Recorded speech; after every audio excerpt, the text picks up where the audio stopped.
টানা কয়েক মাস জমা জলে দুর্ভোগ অতিষ্ঠ গ্রামের মানুষ। জমা জলে সর্দি কাশি শরীরে ঘা চুলকানির মতো সমস্যা তো লেগেই রয়েছে। সেই সঙ্গে জমা জলে রাস্তা বিপজ্জনক রূপ নেয়। এলাকায় টিউবওয়েল পানীয় জলের কল সংখ্যা খুবই কম। এলাকায় জমা জল, ফলে পানীয় জলের দারুণ সমস্যা। মাসিলা গ্রাম পঞ্চায়েতের অন্তর্গত নিউ কোলসা জাতীয় সড়ক থেকে বাদামতলা পর্যন্ত প্রায় 3 কিলোমিটার এলাকা জলমগ্ন। আমরা বিডিওকে ফটো তুলে জানিয়েছি এবং রিসিভ করা কপি আমার কাছে রয়েছে, পঞ্চায়েতকে জানিয়েছি, তারও কপি আমার কাছে রয়েছে, কিন্তু কোনো কাজ করে দেয়নি। পাস হচ্ছে না, খাল জাম হয়ে রয়েছে। এটা একদিন দুদিনের ব্যাপার না, 3 মাস 4 মাসের উপর এরকমভাবে জল জমে রয়েছে, যে কারণে আমাদের বেরোতেই হবে। যে ঘরে বসে থাকলে তো হবে না, আমাদের বেরোতেই হবে, দৈনন্দিন কাজকর্ম করতে হবে। হ্যাঁ, আমাদের প্লাস বাবাদের প্রত্যেককে কাজে বেরোতে হবে। কী হচ্ছে কেন কি এই বর্ষাকালে বাবা মায়েরা না পাঠাতে পারবেন, না শিক্ষক শিক্ষিকারা। আমরা চাইবো যে বাচ্চারা আসুক। পাড়া তো এমনি টিউবওয়েল কল নেই, আর তাছাড়া জল বেরোবার রাস্তাও নেই।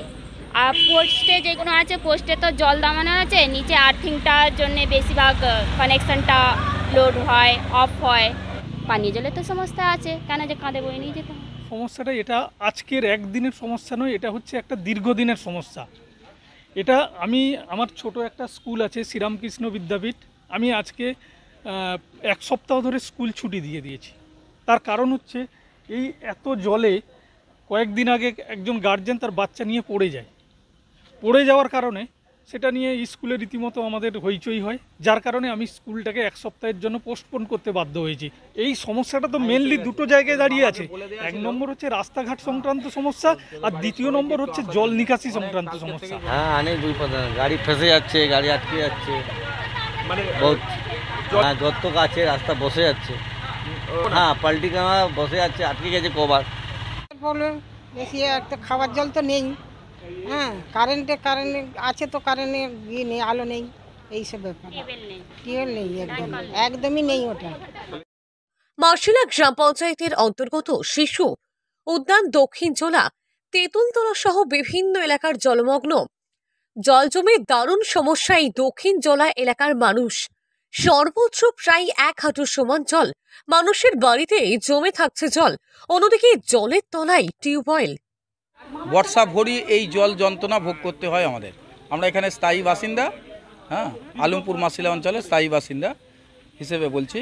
তা এই জল যন্ত্রণা ভোগ করতে হয়। আর পোস্টের লাইট তো এনি টাইম, যতই ফোন করে আমি একটু তত্ত্বাবধান করি, ফোন টোন করে জানালে করলে তবু একটু রিপেয়ারিং করে যায়। শুকনোর সময় বর্ষার এতে নামছে না, মানে আলো সংকট। স্কুল ছাত্রছাত্রীরা মানে টিউশনি থেকে আরম্ভ করে স্কুল পড়ুয়া 5 থেকে 7খানা বড় বড় স্কুল। সমস্যাটা প্রায় 8-10 বছরের বেশি। এর দীর্ঘ পরিকল্পনা মাফিক যে একটা কংক্রিট করা, সেইটার মানে পরিকল্পনা মাফিক কাজ না হওয়া। স্থানীয়দের অভিযোগ, একাধিকবার এ বিষয়ে স্থানীয় পঞ্চায়েত ও বিডিও অফিসে জানিয়েও মেলেনি সুরাহা। গত প্রায় 12 থেকে 14 বছর আগে জল জমার সূত্রপাত, সেই থেকে বছর বছর ক্রমেই বেড়েছে জমা জলের পরিমাণ। স্থানীয়দের কথাই জানা যায়, নিকাশি বহাল না থাকার ফলে বিভিন্ন কলকারখানার জল এখানে এসে জমা হচ্ছে। প্রশাসনের উদাসীনতার কারণে মানুষের দুর্ভোগ বেড়েছে। এলাকায় সরকারি ও বেসরকারি মিলিয়ে 4টি স্কুল রয়েছে।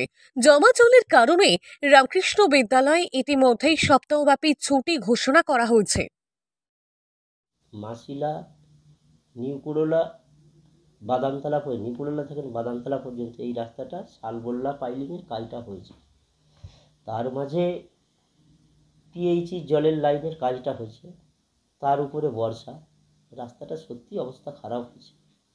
এবং এবারে এই বর্ষা বাদলের দিনে পিচের কাজটাও তো ঠিক করা যাচ্ছে না।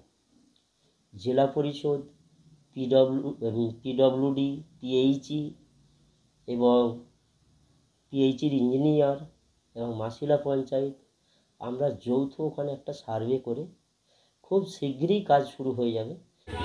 যাই না, যেতে হবে, অবশ্যই পাঠাতেই হবে, কেন আমরা এত ঘুরে এসেছি জল বাইরে, বাড়ির জল দেখতে হবে না, বলছি যেতেই হবে। ওখান থেকে না গেলে হয়।